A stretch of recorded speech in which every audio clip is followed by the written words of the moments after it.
With the presidential campaign heating up over the past couple of weeks, President Obama has been quiet on the issue of gun rights. Mitt Romney, on the other hand, has made his position quite clear. Last Friday, he delivered a speech at the annual meeting of the National Rifle Association in St. Louis, discussing his pro-gun rights stance.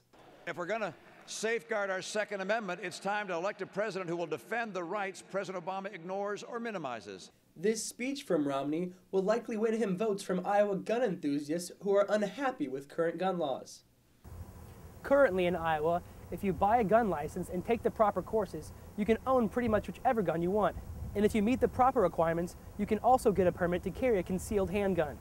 Now, a lot of people think this might be lenient enough, but Iowa Republicans want more.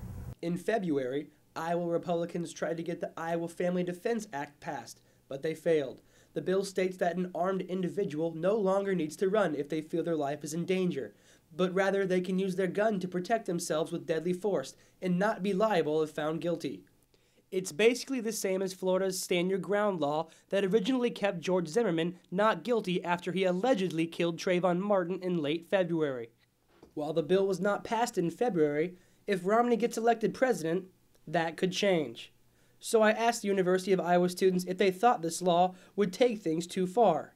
And while some didn't, yeah, absolutely they should be able to defend themselves, and if that means the use of deadly force, I think that's acceptable. Others did. I think guns aren't necessarily the most effective way of self-defense. Obviously there's proof in Florida that the law is being used to some people's advantages and is possibly racial discriminatory. If Romney gets elected and this bill becomes accepted, some officials warn that we could see a Wild West-like scenario in the U.S. Nick Rector, Daily Iowan TV.